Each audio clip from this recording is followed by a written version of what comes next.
I have had some unbelievable, amazing opportunities that we're going to probably talk about with my signature paddle that I've got sold at Dick's Sporting Goods and all those things that happened.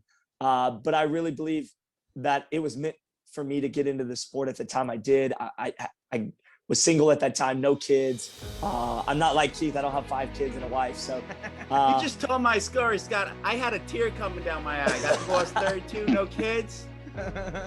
What lawyer did you have? You know what? I was smart. I told my wife, if you want a divorce, I said, you're paying for it. She did. So tell us a little bit about your paddle from Dick's. You brought it up. Why don't you go ahead? Yeah. Hold on. Wait, so walk me through.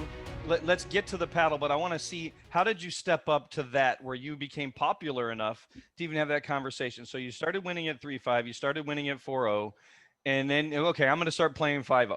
So now you have to work to get to 5-0 because people don't give paddles to hacks. People don't give paddles to 3-5s.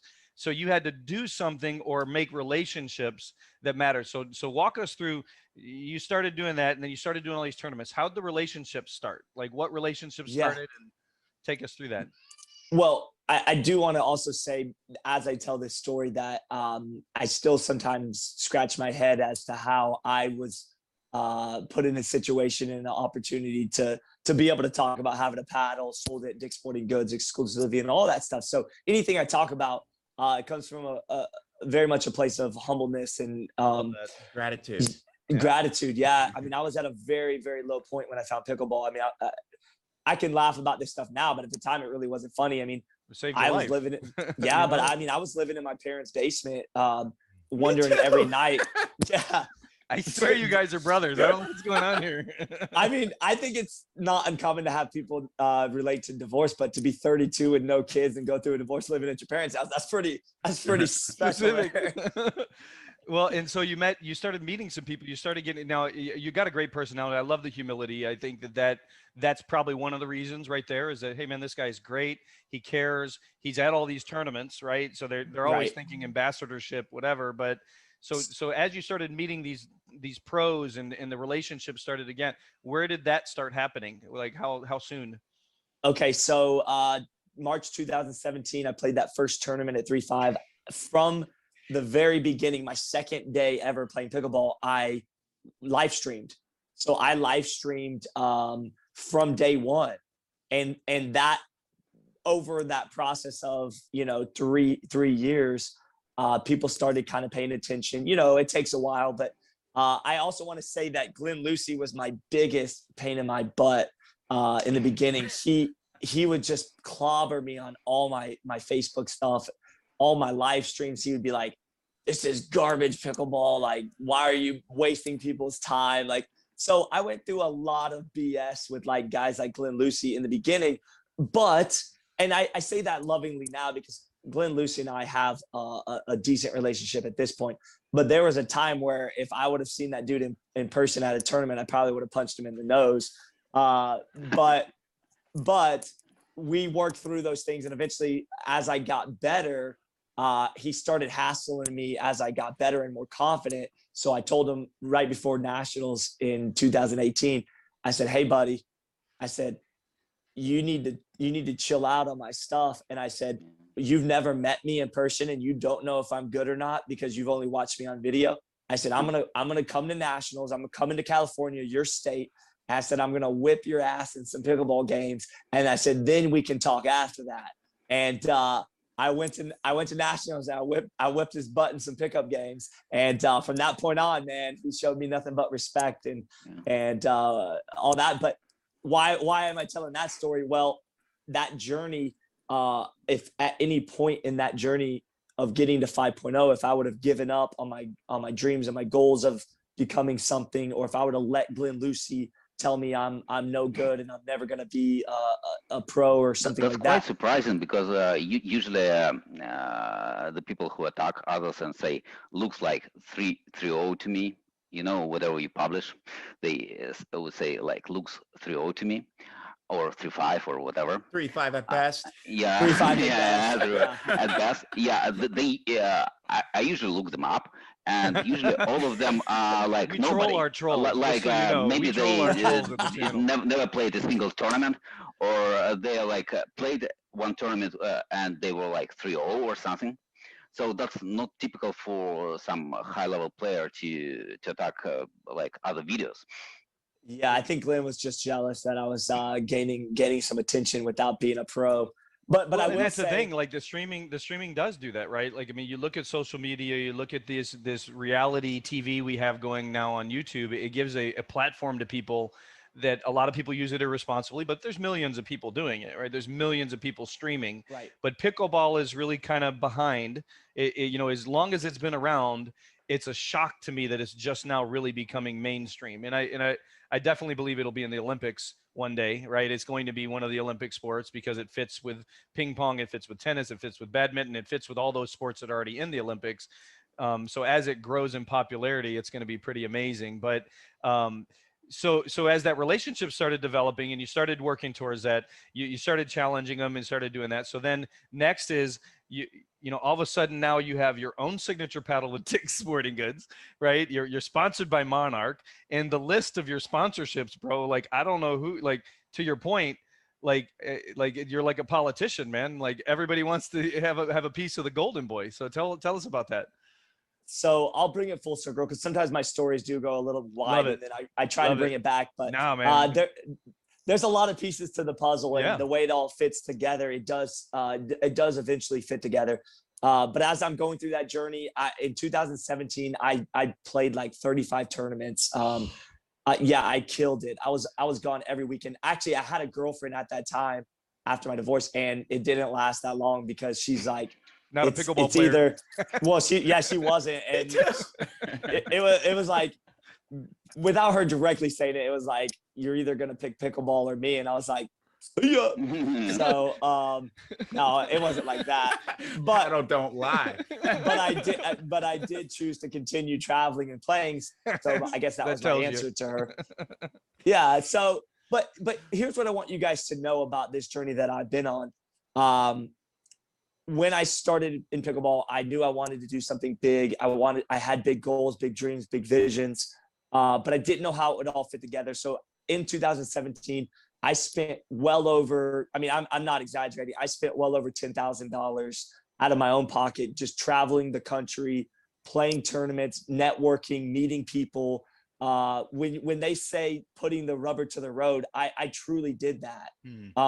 I cannot tell you the number of times I got off. I was working in landscaping at the time. I was working 4-10s. So Monday through Thursday, I was working long, hot days in the sun in Alabama. And the number of times where I would get off work, run home, shower, eat something, and I would hit the road at midnight on Thursday. And I would get to my destination 6 hours later, 7 hours later, play all weekend, singles, doubles, mixed doubles. And on Sunday night, I would be commentating because usually I would get put out of the tournament right before the gold medal match. And then I would turn the camera on and I would commentate for the people that just beat me. And what I tell people is that back then when I was doing that, I literally did it because I loved the sport. It wasn't for money. It wasn't for fame. It wasn't to get popular. It was because I truly valued what I was watching, and I wanted other people to also be able to value and see what I was seeing. So it was tough. It was tough because then I'd finish, the last game would finish up. I'd get all my stuff together, and then I would realize, holy cow, I've got a 6-hour drive back home Sunday night. And I'd have to be at work at 6:30 in the morning. So I would literally drive through the night, and I would get home. I'd sleep for about 30 minutes, and I'd get up and I'd work a 10-hour day and do it all again. So people don't see that stuff. People don't know the work that has to be put in to get the opportunities that I've gotten. Now, did I luck up and be the right person at the right time?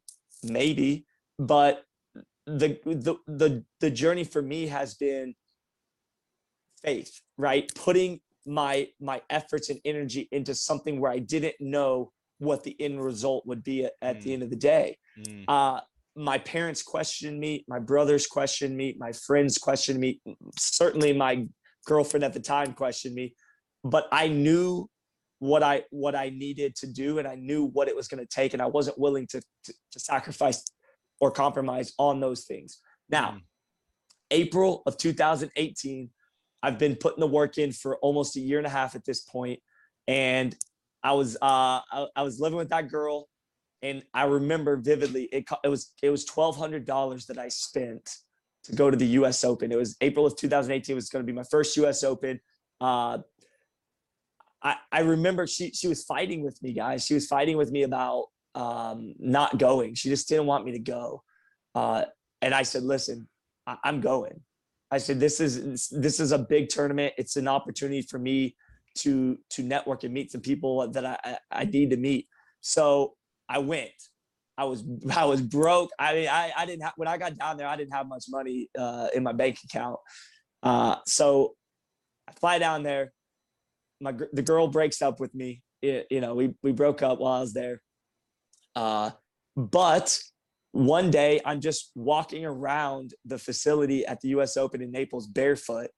It was my day off. I didn't get into mixed doubles, so I was walking around. I was drinking I think I was drinking a beer, and I was just kind of like barefoot walking around. And this guy Riley Burgess comes up to me, and he's like, "Oh, well, actually, I was walking through the tent, okay, the big vendor tents, and the first vendor on the right was Monarch." Okay. And at April of 2018, nobody knew who Monarch was. Nobody. Right. Everybody was like, who the heck is this company? So there was a bunch of young guys in there, young, people working for Monarch in there. So I just started talking with them. And the guy, Riley, was in the vendor booth, and he goes, hey, what's your name? And I said, Scott Golden. I said, this is cheesy. I said, but they call me the Golden Boy. And he smiled, and he looked at me. He goes, I know who you are. He goes, you got a big following on social media. And I was like, well, I guess, So he said, hey, I want to buy you lunch. I want to chat with you about some stuff. So I said, sure, no problem. Food, heck yeah. Free food. So that later that afternoon, he buys me lunch. We sit down one-on-one, and this is where the magic started to happen. Because at this point, I'm broke. I've been traveling, spending, too much money on pickleball. I'm at the point where I'm going to either have to get a sponsor, or I'm going to have to, basically get 3 jobs to support my habit. So like an addiction. I sound like a drug addict, but it's a pickleball addict. So as I'm talking to Riley, he says to me, well, hey, listen, Monarch is owned by Dick's Sporting Goods. Dick's Sporting Goods sees the sport growing. They're wanting to get involved. And we're looking for somebody unique, somebody special. We don't want the Ben Johns of the world. We want somebody that has a good blend of personality, social media presence, and is a good up-and-coming player that if you medal, if you get on the podium, that's a bonus, okay? So in my head, of course, I played it cool, but in my mind, I'm like, I'm the perfect guy for this company, But I played it cool. I didn't say much. I was like, all right, that sounds good. So he was like, look, I'm new to pickleball. I'm new to the company. I don't know exactly how this is all going to work, but be patient. When we leave the U.S. Open and get back home, I'll follow up with you, and we'll see where this goes. So I was super excited because I knew that was the divine meeting that I needed to solidify all my decisions for the last year and a half. You're right. Right. All the people doubting, all the people questioning me, all the times where I lost sleep because I had to drive back, all those things. In that moment, I realized it was worth it for me, not for everybody. Right. But for me, I said, God, this is what I've been looking for, a break, an opportunity. So that was April, May, June, July. End of June, beginning of July of 2018, I signed the deal on paper. That's awesome. And when I tell you guys, I couldn't have asked or scripted a better contract with a company in pickleball. It was the perfect fit for them. It was the perfect fit for me. And they're a new player in the game, so they're new to pickleball, and you had been around for a while, and knew a bunch of people and your networking was huge, your social network was huge. So they're gaining immediate exposure Yes. from, oh, look, I'm playing with this, I'm doing this, and 10,000 people are seeing it. Absolutely. And one of the really important things that he said to me that really intrigued me the most was he said, Scott, we don't want you to change anything that you're doing right now. We Unlike your just want to, girlfriend? yeah, exactly. Unlike my girlfriend. I hope she watches this. No, I'm just kidding. We actually have her coming on. And Glenn Lewis is going to come on too. Surprise guest, the ex. Now that would be pretty funny if you brought Glenn Lucy on, but at that time, he said to me, we don't want you to change anything that you're doing currently. We just want to slap our logos on you, and we want to back you financially and allow you to really do what you're doing on a bigger scale. So after I signed that deal, this is a cool side story on it. I'm at a tournament when he calls me that tells me that the deal's been complete. Like he had to get approval from the executives at Dick's Sporting Goods, right? So he had to do this whole sales pitch, and he had to basically sell you, pave the road and sell me. It was this whole thing. I'm telling you, it was a big ordeal. It took 3 months. And I'm sitting at Waffle House by myself at a tournament on a Sunday morning. I'm about to go play. It's probably like 7 o'clock in the morning. I've got to play at 8. And he calls me and he goes, hey, man, are you sitting down? I said, yeah, I'm sitting down. I'm actually eating Waffle House. He's like, okay, cool. He said, well, we got the deal done. And I said, oh, man, that's great. That's great. And he said, I got a little bonus to tell you. I'm like, okay, what is it? He said, we're going to give you a huge signing bonus just for signing with the company. And I was like, excuse me? And he said, yeah, not only is it going to be a big signing bonus, but every year that you re-sign, it'll grow and get bigger as the sport grows and as Monarch does well. And I'm like, is this a joke? I'm like, are you messing with me here? He's like, no. I said, we didn't even discuss this. He said, yeah, I don't know. He said the executives wanted to like congratulate you or whatever. So that was crazy. And then the signature paddle deal came a little after I signed. So when I was signing, I told Riley, hey, one of my ultimate goals is to have a Golden Boy pickleball paddle. And he's like, well, it's year one. Let's just be patient. Like that might be down the road. Well, then it got expedited because the paddle was just it was just a prototype. All right. That's a prototype? This was the first paddle that I ever actually used. But at the time, this paddle was completely black, no graphics. And it was the elongated paddle with the short handle. And I said, man, that paddle would be perfect for marketing because we could call it the Golden Axe. They were already looking at calling it the Axe because everything that they do. I think they're changing it now for 2022, but at that time it was all medieval themed. So the axe, the hammer, the whatever else, the gold crown jewel, all that stuff is themed around that. So when he showed me the paddle, it was completely black. And then he said, we're going to call it the Axe. I said, man, this is the perfect setup. My last name's Golden. It's great for marketing. Why don't we put the Golden Axe as a signature paddle for me? So that's where it kind of like started.